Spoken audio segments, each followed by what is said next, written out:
दोस्तों वैसे तो राजस्थान के भागों पर बारिश होने की संभावनाएं 2 और 3 फरवरी में भी नजर आ रही है, लेकिन होगी बहुत ही कम भागों पर। ऐसा नहीं है कि पूरे के पूरे राजस्थान पर या पूरे के पूरे जिले में ही बारिश की गतिविधियां जोरदार हो गई, जोरदार होंगी, लेकिन होगी बहुत ही कम भागों पर। जैसा कि आप सभी जानते हैं कि जिला क्षेत्रफल में काफ़ी बड़ा होता है और उस जिले में काफ़ी गांव और शहर होते हैं, तब जाकर वो जिला बनता है।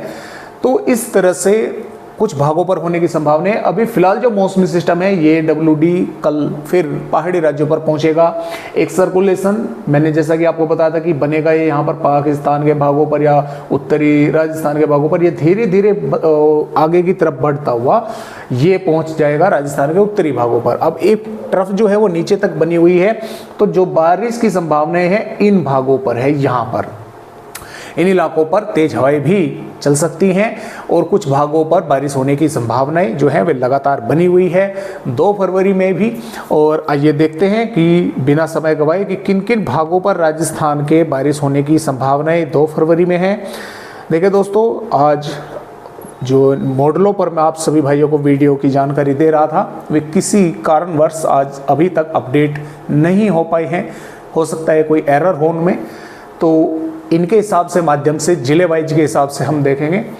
तो फिलहाल 2 फरवरी की वेदर रिपोर्ट ये है। अजमेर अलवर पर कोई चेतावनी नहीं है। यहाँ पर बांसवाड़ा पर चेतावनी है। मेघ गर्जना, वज्रपात यानी कि ओलावृष्टि जैसी गतिविधियां हो सकती है। झोंकेदार तेज हवाएं 30 से 40 किलोमीटर प्रति घंटा तक पहुंच सकती है। भिलवाड़ा, बूंदी, चित्तौड़गढ़ पर भी मेघ गर्जना, वज्रपात, झोंकेदार तेज हवाएं 30 से 40 किलोमीटर प्रति घंटा की रफ्तार से हवाएं चलने की संभावनाएं हैं। इसके अलावा दौसा ढींग पर कोई चेतावनी नहीं है। धौलपुर पर भी चेतावनी है। मेघ गर्जना, झोंकेदार तेज हवाएं 30 से 40 किलोमीटर की। झालावाड़ पर भी मेघ गर्जना, वज्रपात, झोंकेदार तेज हवाएं 30 से 40 किलोमीटर चल सकती है। और इसके साथ साथ कोटा पर भी वार्निंग है, 30 से 40 किलोमीटर हवाएं चल सकती हैं। मेघ गर्जना के साथ बारिश कुछ भागों पर हो सकती है। झोंकेदार तेज हवाएं चल सकती है। इधर प्रतापगढ़, राजसमंद, सलुम्बर इन जिलों पर भी 30 से 40 किलोमीटर प्रति घंटा की रफ्तार से हवाएं चल सकती है। मेघ गर्जना हो सकती है और हो सकता है वज्रपात जैसी गतिविधियां इक्का दुक्का भागों पर देखने को मिल जाए। टोंक, जयपुर के भागों पर भी इसी तरह की संभावनाएं जो है यहाँ पर दी गई है 2 फरवरी में कि इन भागों पर भी तेज हवाएं चल सकती हैं और मेघ गर्जना के साथ कुछ इलाकों पर बारिश हो सकती है। अब बारिश जो है, पहली बात तो मैं आपको यहाँ पर ये बतला दूँ कि जो बारिश की गतिविधियाँ हैं वे ज़्यादा यानी कि लंबे समय तक राजस्थान के भागों पर नहीं होगी, क्योंकि ये सिर्फ और सिर्फ जो वार्निंग है वो राजस्थान के पूर्वी भागों पर है, ना कि पश्चिमी भागों पर। और यहाँ पर आप देख भी सकते हैं सिर्फ पूर्वी भागों पर है। सिर्फ यहाँ पर येलो अलर्ट दिया गया है, ऑरेंज अलर्ट जो है वो राजस्थान के भागों पर नहीं दिया गया है। तो अगर जो दोस्तों बारिश होती है राजस्थान के भागों पर, इन भागों पर यहाँ पर बारिश होगी, तो जो बारिश होगी वो अगर तेज बारिश होती है तो वो इक्का दुक्का गांव या शहरों पर ही होगी और कुछ समय के लिए ही होगी। ज़्यादा लंबे समय तक ये बारिश की गतिविधियां देखने को नहीं मिलेगी। और तेज हवाएं जो है वे इन भागों पर यहाँ पर चल सकती है, क्योंकि यहाँ पर बना हुआ है सर्कुलेशन।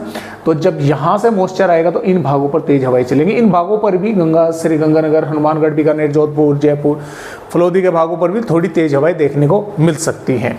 तो इस तरह से आने वाली 2 फरवरी में राजस्थान के भागों पर बारिश होने की संभावनाएं हैं। 3 फरवरी में भी बारिश होने की संभावनाएं इन भागों पर हमें नजर आ रही है। भिलवाड़ा, अजमेर, बूंदी, कोटा, बारा, जयपुर और डींग के भागों पर, भरतपुर, धौलपुर के भागों पर, उदयपुर के कुछ स्थानों पर यहाँ पर मेघ गर्जना के साथ बारिश होने की संभावना रहेगी।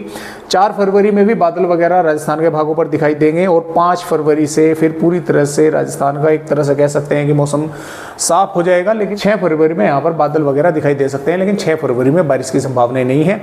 फिर 7-8 फरवरी राजस्थान का मौसम साफ रहेगा और ऊपर से ठंडी बर्फीली हवाएं लगातार चलती रहेंगी, जो कि लगभग 4 फरवरी से ही, जिसकी या कुछ इलाकों पर 3 फरवरी से ही चलने की संभावनाएं हैं।